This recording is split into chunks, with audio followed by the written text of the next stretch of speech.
वृंदावन की पावन धरती, जहाँ हर कण कण में भक्ति बसती है, जहाँ यमुना की लहरें भी राधे राधे गुनगुनाती है, उसी पवित्र भूमि के पास एक छोटा सा गांव था। उस गांव में गोपाल नाम का एक निर्धन ग्वाला रहता था। उसका घर मिट्टी का था, छप्पर टूटा हुआ था और परिवार में केवल उसकी वृद्ध माँ ही थी। गोपाल के पास धन दौलत नहीं थी, पर उसके पास कुछ गायें थी जिनसे उसका जीवन चलता था। लेकिन उसकी सबसे बड़ी पूंजी थी श्री कृष्ण के प्रति अटूट विश्वास, जो सबसे बड़ी पूंजी थी।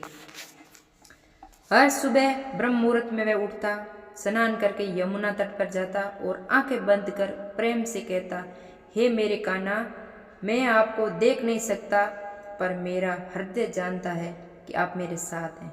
मुझे धन नहीं चाहिए, बस आपका आशीर्वाद चाहिए। फिर वह गायों को लेकर जंगल की ओर निकल जाता और दिन भर कृष्ण नाम गाता रहता।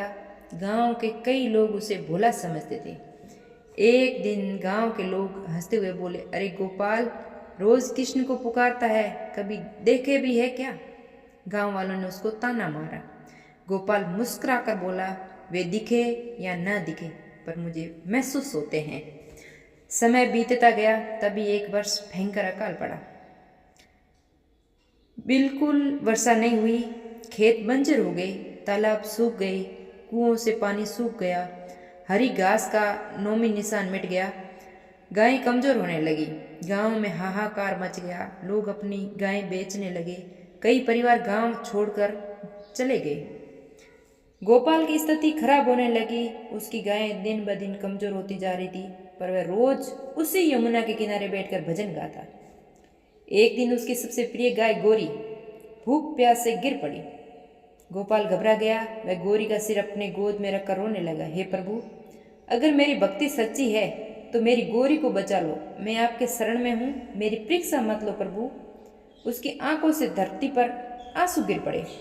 तभी अचानक वातावरण बदलने लगा, तेज धूप के बीच शीतल हवा बहने लगी, आकाश में हल्के बादल घिरने लगे और तभी एक मधुर बांसुरी की धुन गूंजी। वह धुन इतनी दिव्य थी कि मानो समय ठहर गया हो, पेड़ों की पत्तियां स्थिर हो गई हो, पक्षी चुप हो गए हो। गोपाल ने आंसू भरी आंखों से सामने देखा। उसके सामने एक तेजस्वी बालक खड़ा था, सिर पर मोरपंख, पीतांबर पहना हुआ, हाथ में बांसुरी और अधरों पर मधुर मुस्कान। वह कोई नहीं, स्वयं श्री कृष्ण थे। कृष्ण ने स्नेह से कहा, गोपाल, क्या तुमने सच में सोचा कि मैं तुम्हें छोड़ दूंगा? तुम्हारा विश्वास ही मुझे यहाँ खींच लाया। गोपाल स्तंभ रह गया, वह तुरंत उनके चरणों में गिर पड़ा। प्रभु, मैं तो केवल आपका दास हूँ। कृष्ण ने मुस्कुराकर बांसुरी बजानी शुरू की। जैसे ही बांसुरी की धुन गूंजी, सूखी धरती पर हरियाली फैलने लगी। सूखे पेड़ों से पत्तियां भी आ गई और नई नई कुंपल भी आ गई। आकाश में घने बादल छा गए। अचानक मूसलाधार वर्षा होने लगी। गोरी ने धीरे धीरे आंखें खोली और खड़ी हो गई। वह स्वस्थ और प्रसन्न दिख रही थी। गांव वाले ये दृश्य देखकर दौड़ते हुए आए। उन्होंने वर्षा और हरियाली का चमत्कार देखा, परंतु जब तक वे पास पहुंचे, श्री कृष्ण अदृश्य हो चुके थे। केवल बांसुरी की मधुर धुन हवा में गूंज रही थी। गांव के लोग गोपाल के सामने नतमस्तक हो गए। हमने तुम्हारा मजाक उड़ाया, हमें क्षमा कर दो। गोपाल ने नम्रता से कहा, मुझ में नहीं, श्री कृष्ण से क्षमा मांगो, उन्होंने ही हम सब की रक्षा की है। उस दिन के बाद पूरा गांव बदल गया। लोग जो भक्ति नहीं करते थे वो भक्ति करने लगे, रोज मंदिर जाने लगे, भजन होने लगा। गांव में एक सुंदर मंदिर बनवाया गया। गोपाल की झोंपड़ी वहीं रही, पर उसका हृदय और भी विनम्र हो गया। भगवान देर करते हैं पर अंधेर नहीं। ये कथा हमें सिखाती है, जब मन सच्चा हो, विश्वास अटूट हो और भक्ति निष्कपट हो, वह स्वयं श्री कृष्ण रक्षा करते हैं।